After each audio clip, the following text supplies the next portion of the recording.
sure that okay, that everybody is actually there. Now, a few housekeeping.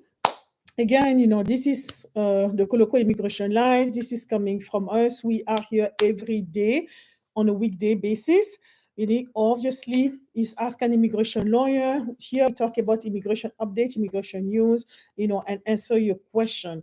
Make sure that you share the live because there are people just like you who actually may be benefiting from this, right? Having this information for you to have the proper information in order for you to be able to move forward with your immigration case. Now, you guys, obviously, I will be taking questions from both platforms and make sure that, okay, I have all platform. Hold on a second while I'm going to get my charger, guys. Okay, hold on a minute. Thank you.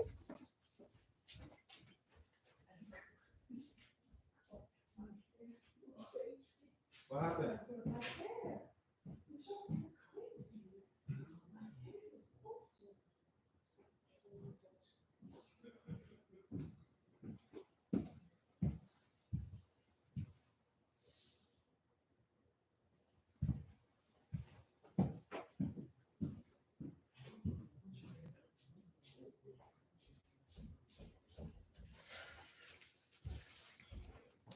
Thank you. Thank you for your patience. Okay.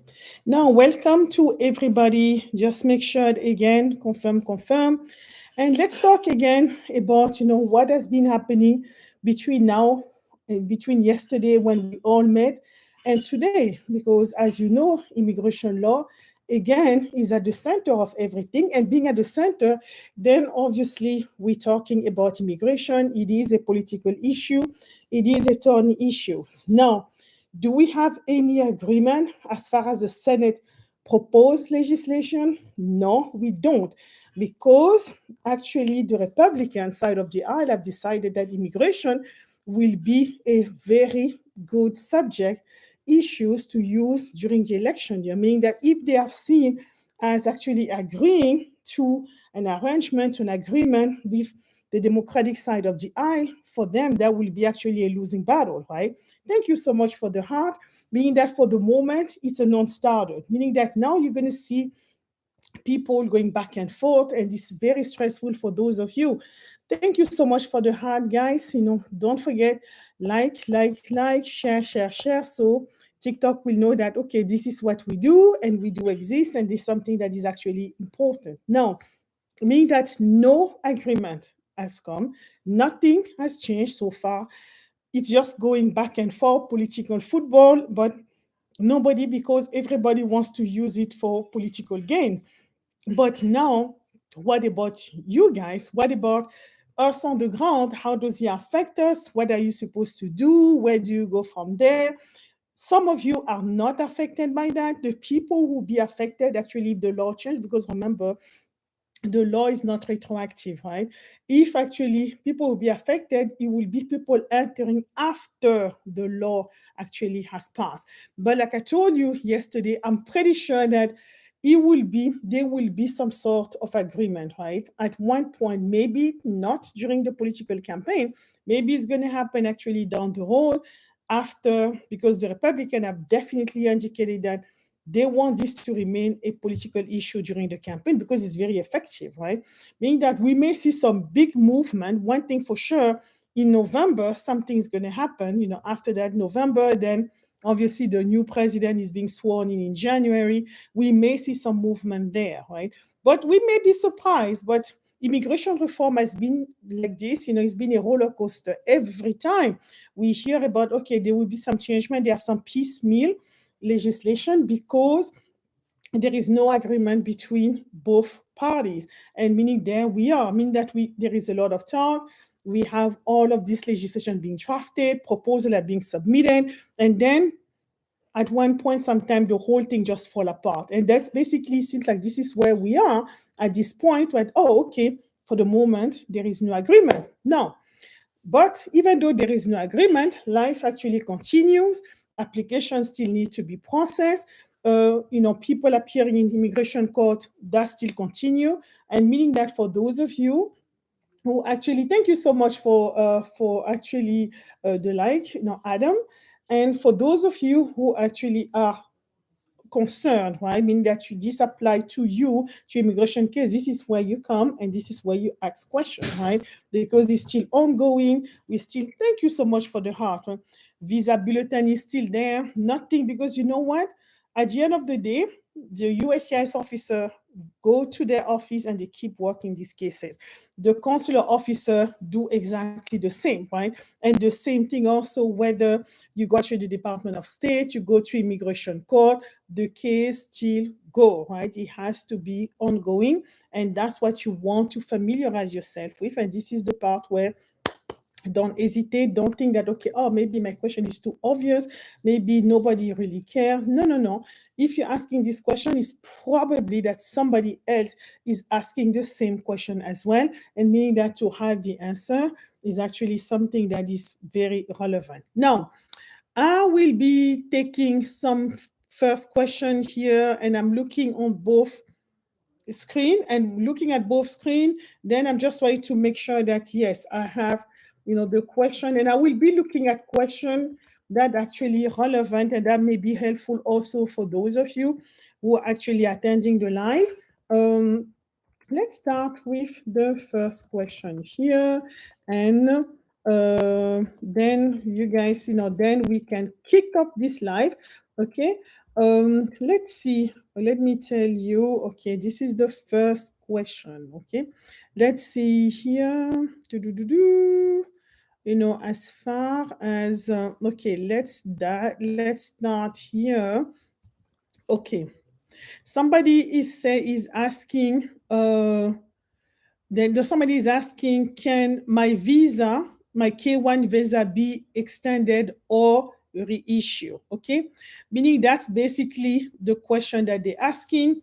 Then obviously, this is actually a great question. When you actually have a visa, right, and whether it's a K1 visa or another type of visa, then there is what is called a validity period, right? Meaning that your visa is valid until a certain date. That's the validity period. It tells you exactly, okay, this is when your visa is expired. Meaning if you don't use the visa at that time, then obviously the visa will be expired. You will have to submit a new application and start over. However, if you're actually unable to travel within the validity period, you definitely need to submit a and send an email actually, right, to the consular and the Department of State, and they have a particular email that's immigration@state.gov, and then you send them, and this is for immigrant visa, not for people who are coming as non-immigrants, such as visitor and everything. But you ask the question about a K1 visa. As a K1 visa, meaning you're coming here as an immigrant, right? Because you're coming as the fiancé, actually. Yeah, sure. Oh, okay, great, Adam. I see your question. And then obviously, then that it does expire, there is a validity period. But if now you cannot travel within the validity period, then you can ask the Department of State actually to extend the validity period, and they will ask you the name of the petitioner, all the information about your visa application, and then it will be extended as well. But I hope that answers your question. That's actually a great question. Now, I'm looking at the question, and you guys let me know, because you know what, the question actually go fast. Thank you so much for the heart. Adam is saying, I submitted my application since April 2022. Nothing has been approved yet. And then you give me more information. You say, and I want a dependent resident for my wife. Okay. Adam, are you a US citizen? Not really sure. You did not say if you are. But whether you're a US citizen or a green card holder, guys, for those of you who are not familiar with the process, the first step when you do that is actually to start with the first sponsorship application, aka the I-130, which is the petition for alien relative, where you're basically telling the US government that you're intending to file a sponsorship application for your spouse. Adam, it seems like, okay, that's what you did. And you say it's been pending since April of 2022 for the I-130. I will need to know what service center did you use, what is your state of residence, and then in order to see what's the processing time by going actually to the actually the USCIS website under processing time, under the type of application, then that's the first step, because we need to make sure that we are still within the processing time. The actual application since the pandemic have been ongoing for a very long time, between more than 12 months, 15 months, even sometimes 21 months, 30 months, meaning that you may be within the processing time, because April 2022 to April, yes, is going almost to 22 months, right? But that's the first thing that I would like to know, like when, where actually did you file, right? And also, and go from there. But now, if you are outside of the processing time, Adam, then there are way for you to actually ask for your case to be obviously processed. But I will, even if you are within the processing time, I will definitely encourage you to go to USCIS website and submit what is called a service request. A service request, you're basically asking USCIS to give you an update on your case, right? And once you file, it's online, it's electronic. Once you file the service request, obviously providing information such as your priority date, the name of the petitioner, you are the petitioner, Adam, the name of the beneficiary, that's your wife, then you submit that, and they will look into it, and they will tell you, right? They will tell you whether your case is still pending, or either it's within the processing time. Then you're going to have a canned response, right, saying that yes, they're still within the processing time. We encourage you to schedule to contact us within the next 3 months, right? Meaning that's a canned response. Now, if you know that is actually not something that you can wait, anymore, it's becoming actually a hardship, then you have to ask for an expedited request. You have to find that again online. But in order for you to have your request being granted, you need to show that there are extraordinary circumstances such as medical, urgency, or either financial urgency. That's the case. You submit that, and then obviously USS will be processing that request, and they will grant it if it's actually appropriate. Now, if it is not the case, if it has not been the case, or maybe you don't meet those requirements, then you can always, ask for your ombudsman, right? Your ombudsman can act as a go-between you and USCIS in order to see, okay, what's the hold up, what's going on. This is very useful. Thank you so much for the heart. It's very useful if you are outside the processing time. And now the big one, the big one, the big one, the big one. If you are actually outside the processing time, you've been waiting for a while, it is time for you to consider suing the government, which is called mandamus litigation. It's a writ of mandamus, which in Latin is basically asking the government to do their job, right? Asking them to do their job because you've been waiting, and it's very effective. I know it can be overwhelming, it can be frightening, the idea that, oh, I'm going to take the government to federal court. But you know what? Just sometimes, just the idea to file, just the fact that you're thinking about filing, sometimes that will be enough for the government actually to just give you an answer.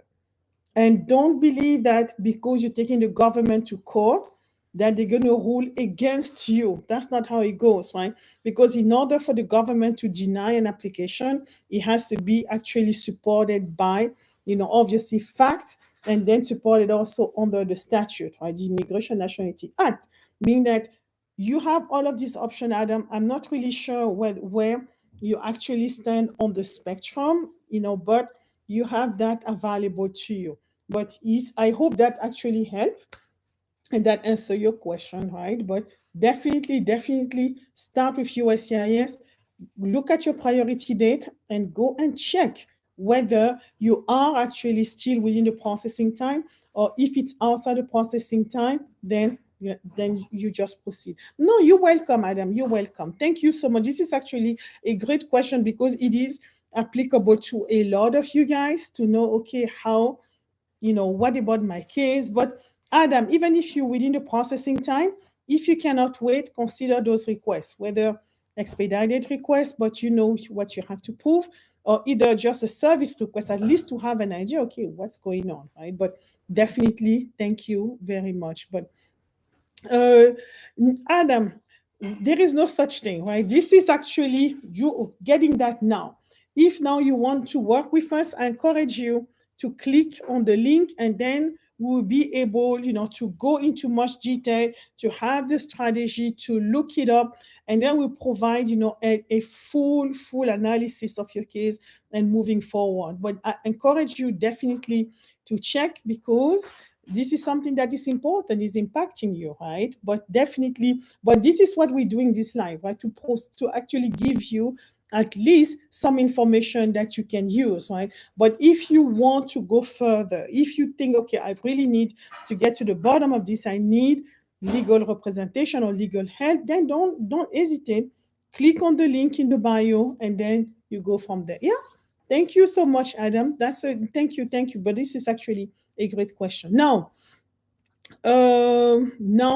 yes, somebody saying that my documents were verified by the NVC. Do I still need to bring the original to the interview? This is a great question. Now, when you apply for immigration benefit, whether is you are the beneficiary or either you are the petitioner, right? Meaning that you submit your document. Most of the time, please do not send your original, right? Because your case is going to go from agency to agency, from USCIS to the NVC, the Department of State, if actually there is what is called consular processing, meaning it's processed outside of the United States, right? Now, think about it. Once you submit all of these copies, meaning once you go to the interview, the officer has to verify that the document that you submitted are actually legal, that actually real, right? And the only way is to take the original and compare it to the copies. That's why once you go to the interview, they will tell you on the list, for example, if it's an application based on marriage, you're going to have to bring the original marriage certificate. You're going to have to bring also the original birth certificate, everything, but they won't keep it. They will just compare that to the copy that are in the file. But that was a great question. Thank you so much for asking that. Khadija saying, my adopted son will be 18 in a few months. Should I go ahead and file for him now? This is a great question. Khadija, number one, are you a US citizen? That's my question to you. Let me assume that you are, right? Or a green card holder. Now, if you're a US citizen and your child, your adopted son, okay, you're a US citizen. Now, Khadija, did the adoption actually occur before your child's 16th birthday? Because that's the key. In order for you to file on behalf of your child as the parent to your adopted child, you have okay, then perfect. You have to make sure you meet those requirements. The adoption has to occur before the child's 16th birthday. And number two, also, Khadija, you have to make sure that before the adoption, you have actually live with that child for 2 years physically. Okay, it's not enough for you to just adopt the child, but you have not actually lived with your child. Meaning that if it was the case before you became a US citizen, before you arrived in the United States, then that would be important. Okay, great. Then you meet all of these requirements. You're going to have to file the I-130. You're going to need the adoption decree. Of course, guys, remember everything you submit has to be translated from the original language, if that's applicable in English, right? With the certificate of translation, make sure, okay, you have him, okay, since birth, perfect. Meaning that you will have to prove that you've lived together for at least 2 years prior to the adoption. If you meet those requirements, no problem, then you can actually file for your child.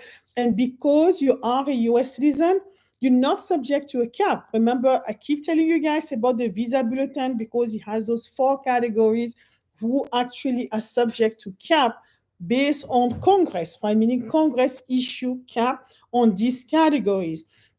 But you're a US citizen, your child is under the age of 21. For US citizen, who have children under the age of 21, if you are the parent actually of a US citizen, if you are the spouse of a US citizen, you are not subject to cap, meaning that your visa is immediately available. And in your case, Khadija, the visa will be immediately available. you have to start again with the I-130, right? And then because I'm not sure if your child is here or actually outside the United States. If your child is in the United States, then obviously it's a different process.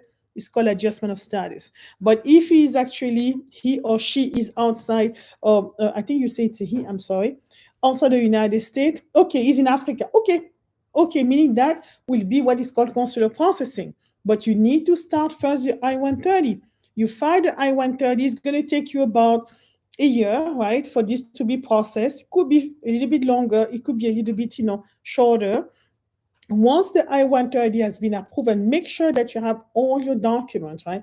You don't make a mistake in there, because if you do, that's going to delay your application, the approval, the processing, because they're going to send you requests for document. They're going to, you have to make sure that what you send is actually, up on the up and up, right? It's done. Now, once the I-130 is approved, then the whole file will be sent to the National Visa Center, and they will be sending you actually a notification by email, okay, informing you that, okay, now you will know that the I-130 has been approved, but at the same time, USS will send the whole file to the National Visa Center because your child is actually outside the United States. And then once that's the case, then the Department of State, they will ask you to pay the fees, such as the affidavit of support, to show that, okay, I can actually, thank you so much for the heart. Thank you. Please, guys, share, share, share. Some people may be interested, and I'm sure a lot of people are interested in what we're discussing now. But once it's there, then you obviously have to show that, okay, you can take care of your child, right? And you have been doing so. And then after that, they will schedule an interview for him to go to the embassy actually and get his green card, right? Meaning that he will have the, obviously, it will be actually stamped. Now, I'm just thinking about something here. Even though he's under the age of 18, you never know, you never know. I've seen things happen. This, everything that I'm telling you is actually, you have to be careful, right? Meaning that, the whole time, let's say, you never know, it could take a while, and maybe by the time it gets there, then your child is over the age of 21 and he gets married. If that's the case, that's going to change the whole thing, right? Because everything that I'm telling you is for unmarried children under the age of 21. Now, if you get married, it's a different category, right? If you get married, then obviously you're subject to a cap, and then you have to go to the visa bulletin, which is actually issued by the Department of State every month, and see, okay, this is where I stand. But for the moment, he's young, right? It should be okay. You can start now, and your child should, the process can take, it can take a minute, right? But I probably within 2 years, right? 2 years, maybe a little bit more, a little bit less, then you should have the whole process, completed. But that's a great question, because for adoption, it's very different, guys. And adoption, by the way, is different from step parent. Very different, because if you are married to a foreign born spouse, or if you are the foreign born spouse and you're coming with your children, right? Now you're married to a US citizen, for example, your spouse can apply for your children, okay? As long as, okay, they are under the age of 21. Now, but there is a wrinkle there, because if you want to apply, if you are the US citizen spouse, and then you want to apply for your spouse and your spouse children, right? They will be listed in the application, but then you will have to file separately what is called a step parent petition. And a step parent petition is basically, you as the step parent, you're going to file a sponsorship application for that child, right? Or for those children. And then, but you're going to have to show that you guys, both spouse, your marriage took place before the 18th birthday of these children. If it took place after, then unfortunately you won't be able to file as a step parent. That's very important. Thank you so much for the heart. But yeah, those sometimes can be a little bit confused, right? People can be like, oh, it's the same thing. No, no, no. You have to be mindful about that. But thank you for the question. Rubio is asking, can I use 2023 tax only? My son made good on 2023, but not in 2022 interview in Juarez on the 28th. Okay, Rubio, I suppose that you are the petitioner. You filed for your son, and you did. Oh, thank you so much, Kadidia. Yeah, sure. I wish you good luck. It's a long road, but you get there. You get there. Rubio, I'm asking you, when you say, are you the petitioner, did you actually file for your son? Because when you say your son made good on 2022, 23 or not, or is your son the one filing for you, or it seems like he's the one filing for you based on what you write? Okay, if he's actually, oh, Pure Heart, thank you for the follow. Um, if actually you, oh, okay, meaning, okay, Rubio, your son is filing for you, and you're asking, you have here, and you're asking if you can, oh, thank you so much for the heart, if you can use only the 2023 income. Yeah, that's fine, because when the petitioner filed for the beneficiary, in your case, Rubio, you are the beneficiary, your son will file, he has to show the three latest tax return, and he has to submit the latest tax return, the physical one, and in the X64, the form that show that, okay, I'm responsible financially for my dad, is going to list the income for the last 3 years. Okay, but the one that's going to go even, that's going to be very relevant, going to be the last one, right?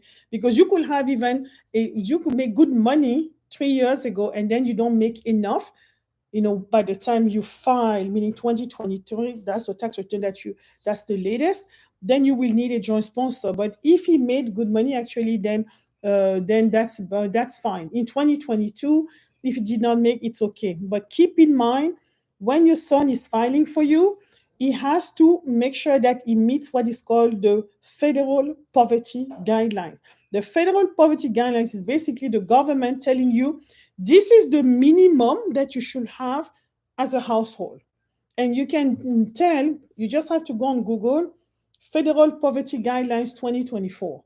You enter that in the system, right? And then now your son, what is his household? How many people does he have listed on his tax return? It means people that are either, if he's married or if he has children, all of this constitute his household, right? Let's say your son has a household of two, maybe like he has a spouse or maybe he has a dependent child. Let's say his household of two. Now, in order for him to meet the income requirement, he now has to add you, right? And now he's become a household of three. Now, if household of three, now you go and he has to look it up, right? And see, okay, Federal Poverty Guidelines 2024, immigration, USCIS is going to come up, and you will see that you need to make between 125% to 150% over, the Federal Poverty Guidelines, which means you will see, where do you live? If you live in Alaska or Hawaii, then the income requirement is a little bit higher. If you live in the 48 remaining states, then you just look, be like, oh, okay, I meet those requirements. If now your son meet the requirement, don't worry about the fact that he didn't make enough money in 2022, but he's still going to have to enter those numbers and have a copy of the latest tax return, the 2023. Now, if he doesn't make enough based on the size of his household, based on what I just explained to you, don't worry about that. You can just have a joint sponsor, meaning that make sure that it actually meet those requirements. If it doesn't, you need a joint sponsor. A joint sponsor is just a person who's going to also add their income to your son's income to make sure that he has sufficient income for the household, number of people living in the household, that include you, even though you're not in the country yet.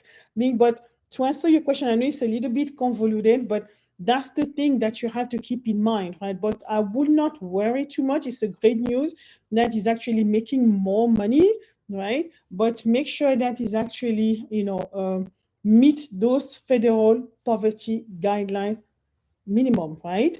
Make sure it's there. Go online and make that research. Federal Poverty Guidelines 2024, because those change every year. Thank you so much for the heart. Meaning, if you see something in 2023, please don't even rely on that. We are in 2024. Look for 2024 and then make sure that, okay, I have that.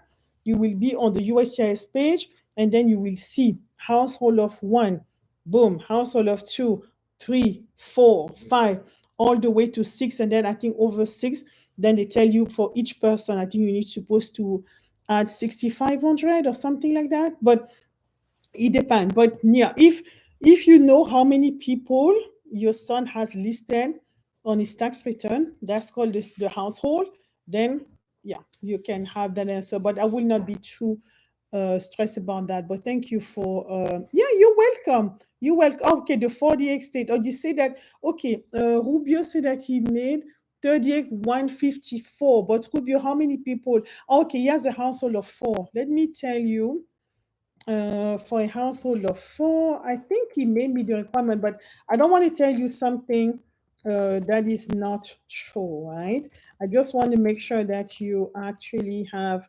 Federal Poverty Guidelines 2024 for USCIS. Okay, I can tell you that. Okay, and for the affidavit of support, because what is filing is affidavit of support is the remaining 48 state, right? Okay, and he has a household of four. Does he have a household of four including you? Because for a household of four, including you, the minimum you have to have more than 37,500. Okay, 30, meaning that he's making more, meaning it should be fine. If is actually including you. If the four, member of the household include you, then your son is in good shape because he's making more than 37,500, which is actually required for the sponsor, right? And he has to be, meaning that basically if he has more than that, then you are in good shape. But hopefully, yeah, sure, Rubio. Thank you. But that's a great question, guys, because affidavit of support can be it's a little bit tricky. People don't realize that affidavit of support. Oh yeah, great, yeah. Yep, you don't need a joint sponsor. And I'm not gonna say the word on your on the 28 because we want to be. I'm just wishing you like because sometimes they say that when you wish something and then it's just turn around. I'm going to send good vibes, and it's going to go well. Everything's going to be okay. But yeah, guys, keep in mind that affidavit of support are tricky because it's a contract between you, the petitioner, and the US government. The reason they're asking for this is because they want to make sure that the person that you actually sponsoring to come to the US does not become a public charge, right? And that's the reason they're asking for your tax return. That's the reason you're going to have to file, to sign, right? And this is actually kept, meaning if your relative, who is your beneficiary now, decide to apply for benefit, then they can come and ask you actually to pay to reimburse the government. I mean, that's something that's important. And by the way, even if it's based on marriage and you guys get divorced, the obligation toward the government does not end with the divorce. That's what people don't understand. The only way it ends is when the person becomes a US citizen or dies, obviously. Then that's the only way. Meaning, but keep that in mind. And we have seen actually people who are being sued, meaning there everything out there. There is a whole world of people suing people based on obligation, the X64. You'll be surprised the thing that are actually out there, but it does happen. But yes, thank you, Rubio. It's a great question. Guys, keep asking your question because obviously you see question like this, very helpful for everyone. Okay. This is purple, I suppose. I'm 20 in the military. What do I need to do to get my mom parole in place? Oh, this is a great, great question. Now, you know what? Thank you for your service. You are in the military. I'm assuming that if you are in the military, that you are an active member, right? Are you an active member? Because that also very important, right? In order for you, but for an active member, you will have to demonstrate that actually the relationship between you and your parent, which will be okay, National Guard. Okay, okay, great. Meaning that you have to make sure that you prove that there is this relationship between your parents, meaning birth certificate showing that for your mom, actually, you say specifically for your mom, then actually that this is actually your mom, meaning that you have the birth certificate, right? It has to be submitted. You have to submit actually the application with USCIS because it does not grant you the green card immediately, but you have to go through this. You have to file actually the application for parole in place with USCIS in order for this to be granted. And then when you file that, then obviously, you have to make sure that you can file also your application for employment. You have to make sure that also obviously the supporting document. And once the parole in place has been granted, then your mom will have this status that will cure any inadmissibility issues that she may have. For example, if the beneficiary, right? Like one of your parents maybe was actually an overstay. In overstay will be different. Let's say enter the country actually without being inspected or admitted, right? The parole in place will actually cure this because you are actually a service member. You actually obviously in the military and you're providing this service, and obviously that's how the government will make an exception based on that. But yes, I hope that for you, you will be able, to get the parole in place for your mom. But I don't see why not, because most of the time it goes, quite smoothly. And also, what I want you guys to remember, then you have to show that not only, even if you find yourself in immigration court, if you have parole in place for your mom, for example, if she ever, I don't know, but for those of you maybe in the same situation, even if your parent is actually in immigration court, facing immigration court, and then you can show that you filed parole in place, right? The case will be postponed until the application has been processed. And once the application is processed, then the case will be closed. Before immigration, the whole file will be sent now to USCIS, and USCIS will process. And once now you have the parole in place, the good thing is actually you can apply. Your mom will be able, she'll be eligible to apply for permanent residency for a green card. But it's a two-step, right? You have to go to two-step, and then obviously once you have that, then you'll be in good shape. But that's a great question, right? That's a great question. Then obviously, but don't submit original, okay? Don't keep the original because, obviously once they need the original, USCIS will be asking for that, but you never submit the original, you always submit copy. No problem. No. Oh, really? Oh, thank you so much, Purple.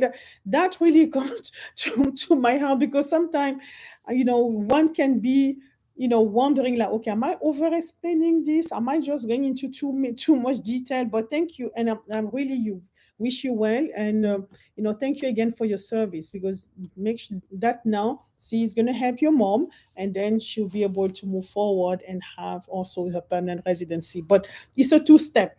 Don't forget, it's a two-step. No problem. Thank you. Thank you for the heart, guys. Please keep, put the heart, share the lives. So TikTok will know, oh, this is actually an interesting place to be. Don't forget, we do this on a weekday basis every day, Monday to Friday.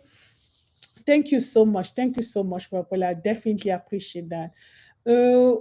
Dominique, say, my wife is 6 years older than me and we want to apply for a green card. Is it going to cause us problem? Thank you so much for the heart. Thank you. Because you know what? Now TikTok is going to know like, this is actually interesting. Very interesting. People, you guys are engaged. Please put the heart that we, on the TikTok, we know that, okay, it's not just a stale place where nobody's like, put the heart and appreciate that. Dominique, great question. Because the age gap can be a problem, right? But 6 years is not really a problem. When they think about an age gap, it has to be quite significant. Sometimes it could be decades, right? But you have to remember, Dominic, that when you apply, thank you so much for the heart. Please, guys, put the like so TikTok knows that you guys like this, right? and you'll appreciate. Thank you so much, Purple. But yes, for you, when you appear, you submit your application, you have actually, thank you so much for the heart. I appreciate that because that's going to make a difference. I'm not really familiar how does it work up there, but I know that once you guys put the like, it's actually show that you guys are engaged and then you like what you're hearing and what you see. Now, Dominic, you have a burden of proof to show that your marriage wasn't in good faith. This is basically what is this going to be. Now, the 6 year, no, it's not really that bad, right? But you have to show that you got married because you wanted to be married to your wife. That's the first thing, not because you are actually seeking immigration benefit, right? Now, the fact that you have immigration benefit is secondary. But for the age gap, I will not worry. Even if you had an age gap of 20 years, yes, it will make, yeah, they will look at you as scams, but it doesn't mean that the marriage is fake. No, it doesn't. But now, I've seen some relationship where the gap was extremely significant, right? Like you're talking about 30 years, right? That could be, it's a huge problem. Specifically, it's one of the spouses an elderly person, they may be suspecting elderly abuse, things like that, right? But 6 years, you will not have problem. Make sure that you prove that you guys have a good faith marriage, right? Share lives together, commingling of assets, right? Do you have bills under both names, right? If you have children, then birth certificate of your kids, and then go from there. Pictures, right? Letter, affidavit from family and friends saying that, yeah, sure, yeah, we socialize quite often, blah, blah, blah.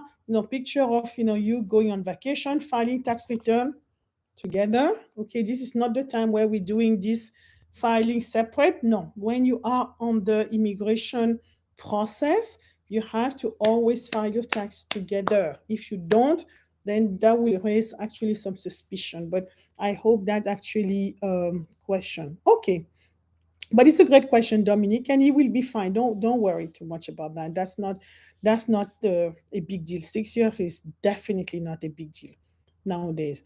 Um, okay. Oh, sorry. When I went for the interview, and this is Alfred. When I went for interview, I told them that I did not have kids. Now the ladies say they are my kids. Okay, the lady you're talking about your spouse, or are you talking? Who is saying that those are your kids? Because if it's your spouse saying to who that you have, that may complicate your case, right? Because if now you did not list children and now there is a declaration that you have children, yes, you're going to have to explain why you did not actually list your children, right? That's going to be a problem. Who is the lady? I'm a little bit confused. Please explain to me who. Who is that? What can I do to bring them to the United States? Alfred, did you just, thank you so much. No, you're welcome, Dominic. Alfred, did you, um, were those your children? Or what's happening? So you need to give a little bit more detail because I'm a little bit confused about what happened, right? And to see, okay, what's going on here, right? Who is the lady? Because it seems to me that the children were already born by the time the application was submitted, but for some reason they were not listed. Now you say the lady, I'm not really sure, but Alfred, if you can give me more information, then I will be okay. Okay. Yeah, Alfred, yeah, give me more information and I will be able to answer. You were dating and then, okay, Alfred, you were dating, but the lady already had her kids, and now is she saying that the kids that were born even before your relationship are your children? Because if that's the case, that's another. And you say she said to whom? Did she say that to immigration? And Alfred, are you the U.S. citizen? Are you the petitioner? Okay, meaning that she has children before your relationship. Now, you say that you don't have children, which is true. Okay. Also, this is my question to you, Alfred. The lady is saying to whom? To immigration or to you, to say that, okay, those are your kids. So that's very different. But Alfred, yeah, give me more answer about that. And while you're doing that, I'm going to answer the next question. Um, okay. What if you get a job far from where your wife lives? Can you do a waiver? That's Mike. Okay, Mike. If you get a job, far from your spouse, right? Let's say I'm assuming that you are in the US, right? And then your spouse is in the US, and I don't know if you are the petitioner or the beneficiary. The thing is, it means that at one point you will not be living under the same roof, right? Because you have to, you accepted a job, it's just happened. No, that's not a problem. You don't need a waiver to that, because once you apply actually for a green card, yes, the fact that you do not live together, you're going to have to explain why. And how do you explain? You explain by saying that, yes, the reason you don't live together is because of your employment. And you need to prepare a letter signed by you and your wife explaining exactly the circumstances, right? You explain that, no problem at all. However, Mike, you have to make sure that you show that the relationship is still ongoing. When you guys meet on the weekend, keep the receipt. If you're driving, keep the receipt from gas. If you're flying, have the copy, obviously, of your flight, your ticket. Mike, don't forget also, even though you're not living under the same roof, there is a marital home.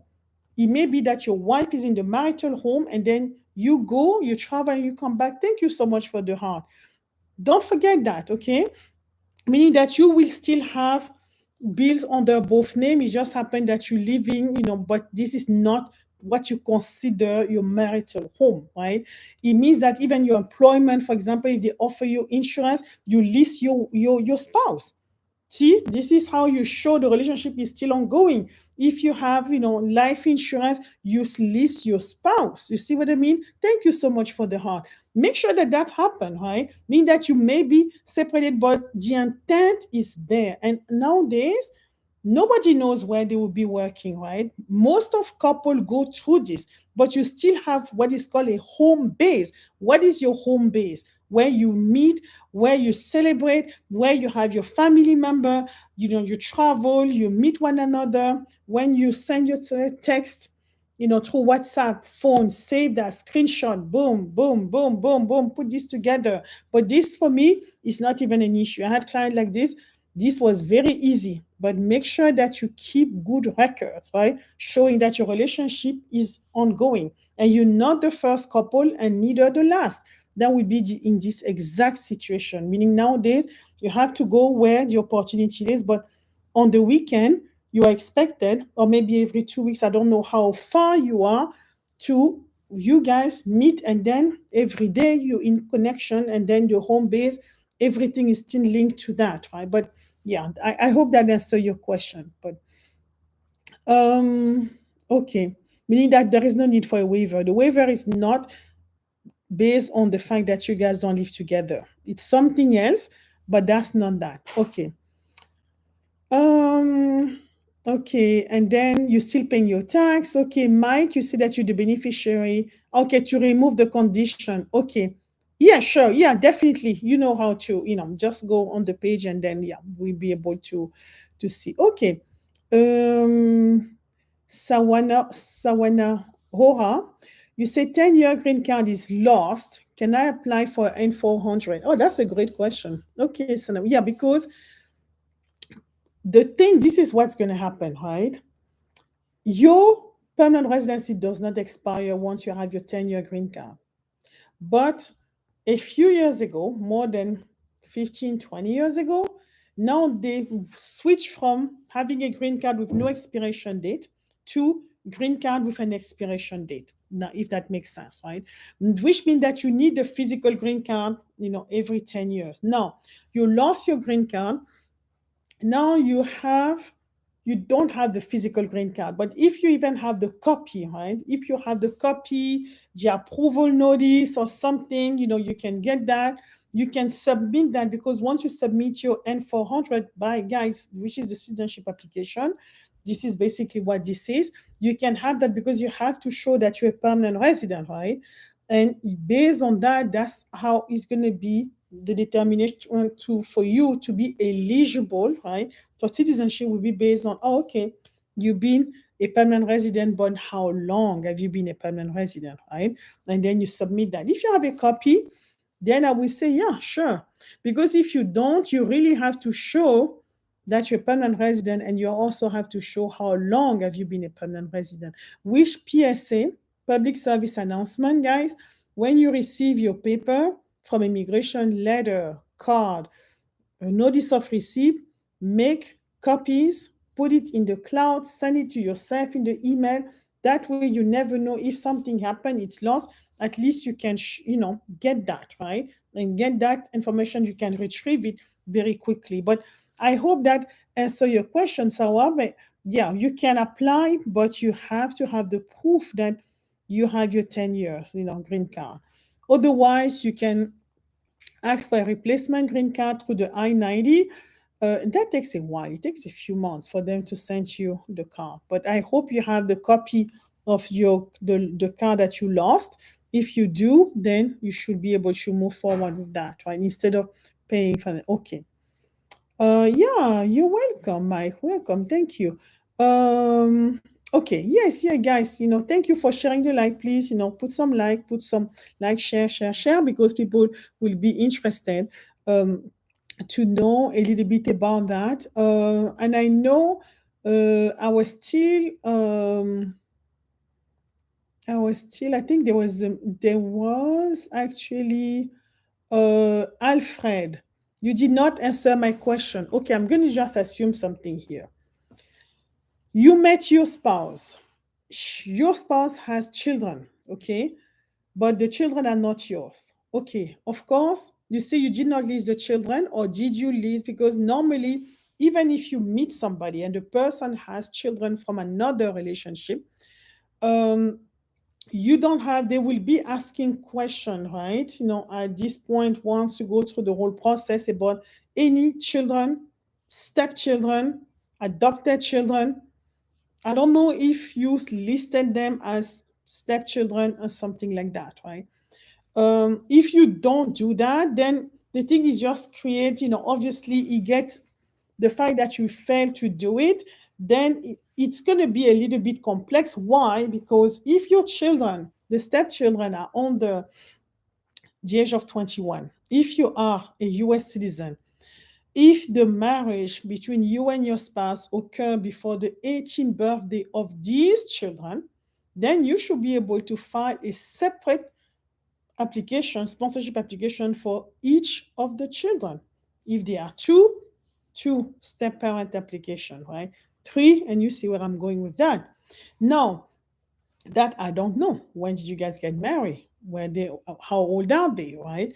All of these little questions that may seem innocuous, but it's very important. But you were asking me how you can, bring them here. Yes. And I think what you mean when you say the lady said those are your children, maybe she mean that now that you guys are married, you are a family, meaning that you cannot just sponsor her. And then what about the children? Maybe I may be mistaken, you tell me, but I think maybe that's the idea. But yes, under the law, yes, you can sponsor your stepchildren if they're under the age of 21. And if you got married before the 18th birthday of the stepchildren. And be careful, there is another wrinkle right there. Let's see, you have three kids. One is 21, 20, and 19. Okay? You got married. Maybe you got married just before the 18th birthday of the one who is 19.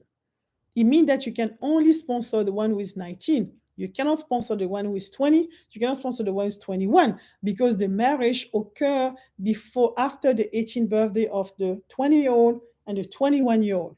But you'll be able to sponsor the 19-year-old, if that makes sense. But yeah, a lot of detail, a lot of question, right?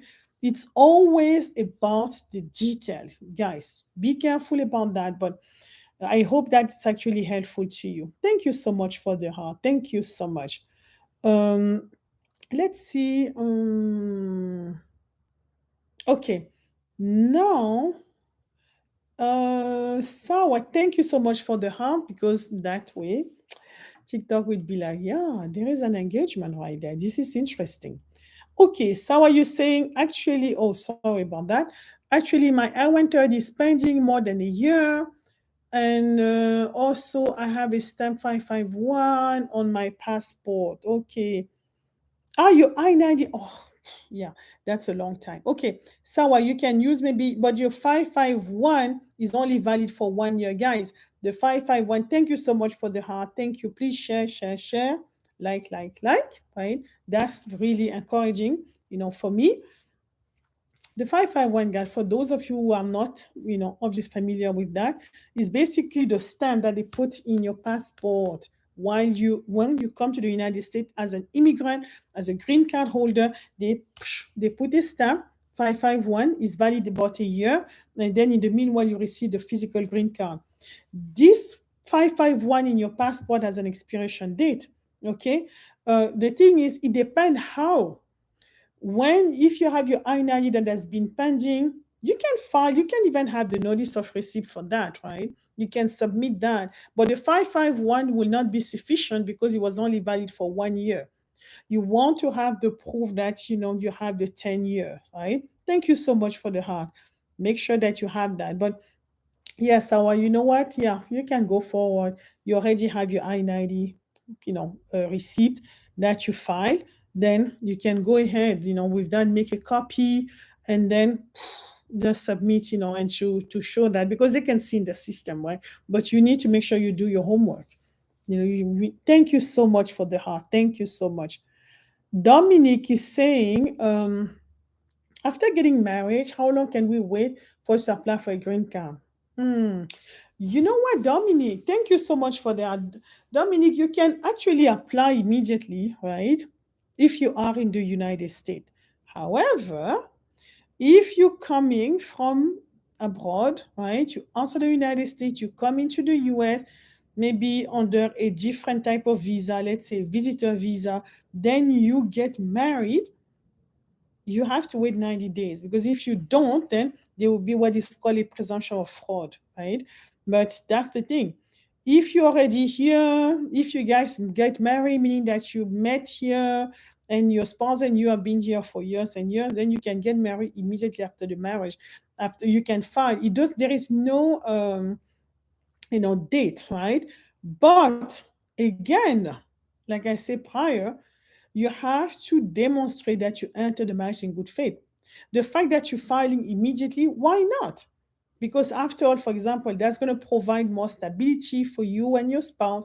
You're going to have a lawful status. Your spouse will have a working permit, but you still have to show that you enter the marriage in good faith and that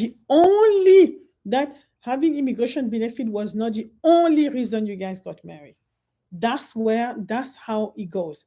You don't want to show that, okay, the only reason we got married was actually to have the immigration benefit. And how are you going to prove that? You're going to have to show that, okay, you was entering good faith, people knew about you, they can write about your relationship, you guys share a life together, you're commingling your assets, you go on vacation, this and that and this and that and this and that, right? But yeah, the fact that you're filing immediately after, yeah, it doesn't really affect. But if your spouse just arrived, wait. If you wait 90 days before even filing. Don't do that. Okay. Dominic say we are in the US, but I came in B1, B2 9 months ago.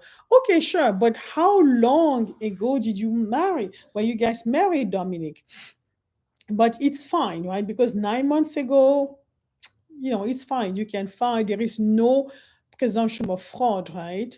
But don't file immediately because then that's a problem if you file. But in your case, it's not even applicable. But guys, for those of you who are listening, that may be applicable to you. If, for example, you're coming to the US and then you meet someone or your spouse was already there, but he was actually your fiance or your boyfriend, girlfriend, and then you come to the US and then you get married and you apply.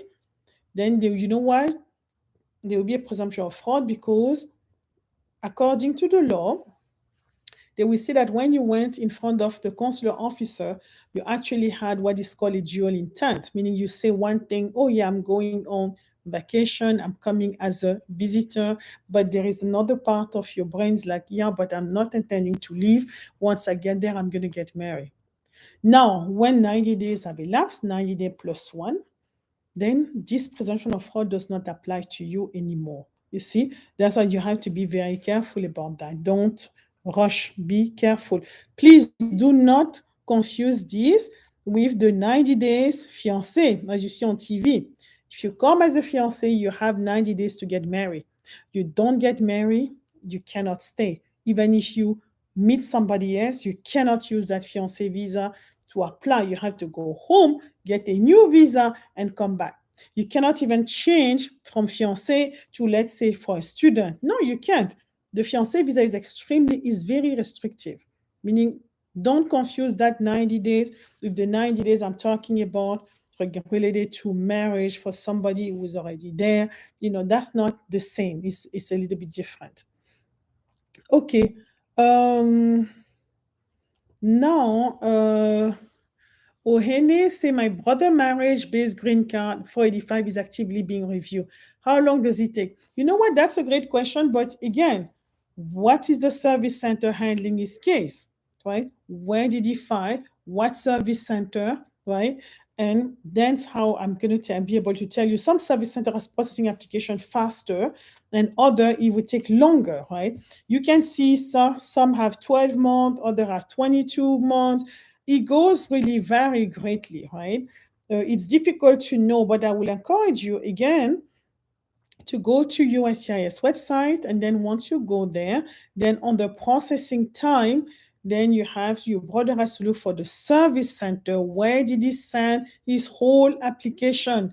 And then you have a drop down menu, and then you look under the drop down menu, and you will see, oh, okay, 485, the type of application, the service center. Then you will see the average time, and the average time means that 80% or 90% of cases just like that are being processed within that time. It means what? You still have like a 10%, right, or 20%, meaning there are some people who are just like so lucky is actually processed very quickly. Other people, it takes even longer, but on average, you will get an idea, meaning it's really hard to tell, right? Okay. Thank you so much, Dominic. Thank you for the blessing. Oh, you say that, okay, when they say that he filed to Chicago, but did his biometric in Baltimore. Okay, does he live in Baltimore, Ohene? Let me check something here. Does he live in Baltimore? Because that's probably the only reason, because in order for you guys, for those of you who are not, familiar, when you file an immigration application, you have to get your biometric taken, which basically fingerprint. And the fingerprint office where you will receive your notice will be the one that is close to your residence, right? Meaning that it goes there and then you're going to have your fingerprint taken. Okay, exactly, yes. And I can tell you that you say that, yes, that they file to Chicago. Okay, then if he filed in Chicago, the processing time, and you guys can do that. You just go to USCIS, you say check case processing time. Then you'll be like, okay, form, drop down menu, you go here to 485. Category is based on what? It's based on marriage. You see your brother is actually is married, and then you see all of these offices. You say Chicago, and now get the processing time about 18 months and a half, Ohene. 18 months and a half. Okay. But yeah, thank you for the question, because yes, it can be very nuanced, but going to the USCIS website is extremely useful. Okay. Thank you so much for the heart. It's very useful because you will get the answer to that question. 18 months and a half, I think. Yeah, you're welcome. I think you should not be worried too much. But again, if you need this to be expedited, you need to submit an expedited request. If you don't, then wait a little bit until you're out of the processing time, but it takes a minute. CC say, what is prima facie? CC, prima facie is actually based on Latin, right? It means that on first analysis, right? Prima first, right? Facie, which is, the face, but basically that's what it means. That based on what they see when they receive your application, you seem to meet the requirement. That's a legal term, right? For example, when you, in order for us, to make the analysis on the case, you have to say, okay, is it prima facie? What are the requirements? Do you meet the requirement, right? And this is basically also found for VAWA application. Uh, Oh, thank you. So that's thank you, Mike. This is very, very nice because you don't know, but thank you so much. Thank you so much for this encouragement. This is actually really, really, it's very heartfelt, and I'm really, really appreciate that. And then you encourage, because sometimes you may think that, okay, I'm just talking in the ether, I'm talking to myself, but hopefully I am not talking to myself when I see this comment. Thank you very much. But prima facie, and I'm going to give you an example, right? For the CC, if for example you are eligible for VAWA, right? Okay, sure. And then for VAWA, in order to be eligible for VAWA, which is Violence Against Women Act, guys, and it does not apply only to women, it applies also to men. We have a lot of cases that we handled here at the firm where we defended men. Remember, I always tell you guys, abuse can go both ways. Okay, let's not just fall into the cliche here. Now, for somebody to be eligible for VAWA, you have to show that you have been victim of abuse from a green card or a US citizen relative. It could be your parent, it could be your spouse, and it could be your child, because it happens sometimes. Now, that's the first thing. Let's take the example for a spouse.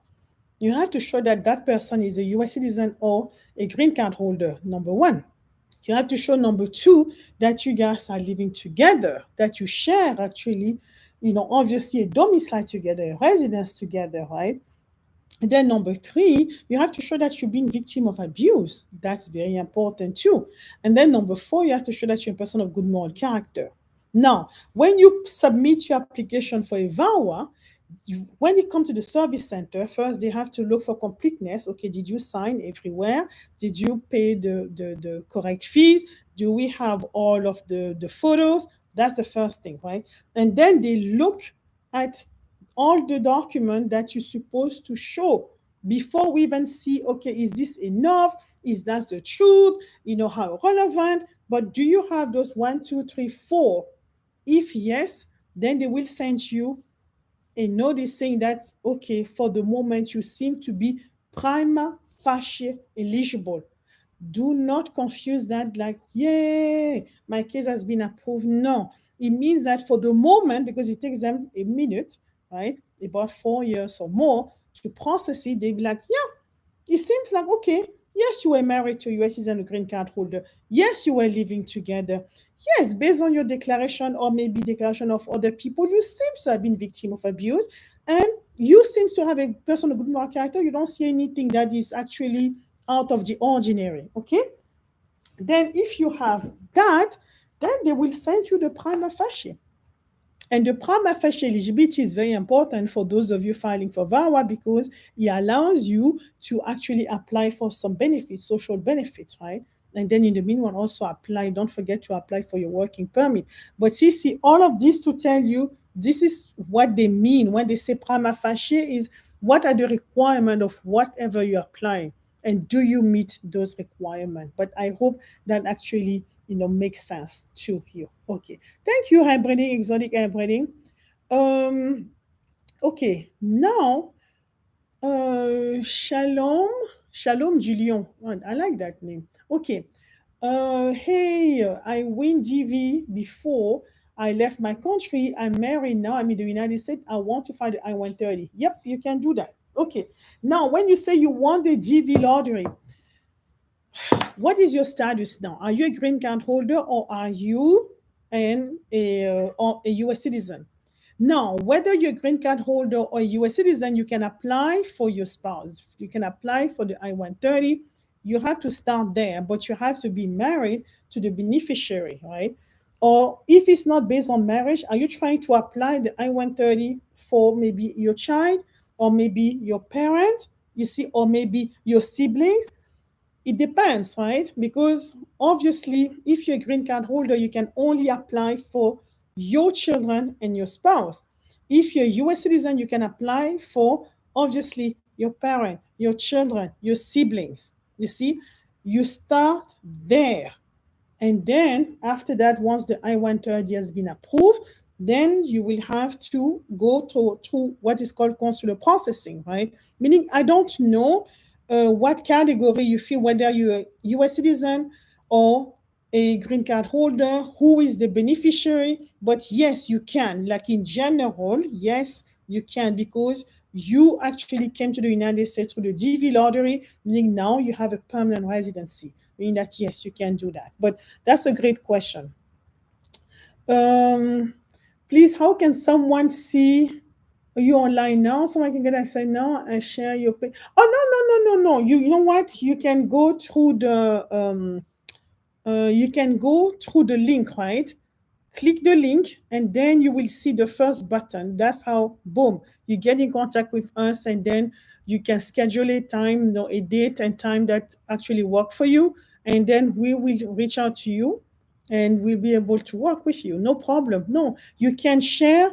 um I think you can share a page, because I know that sometimes when I'm watching stuff here on TikTok, thank you so much for the heart.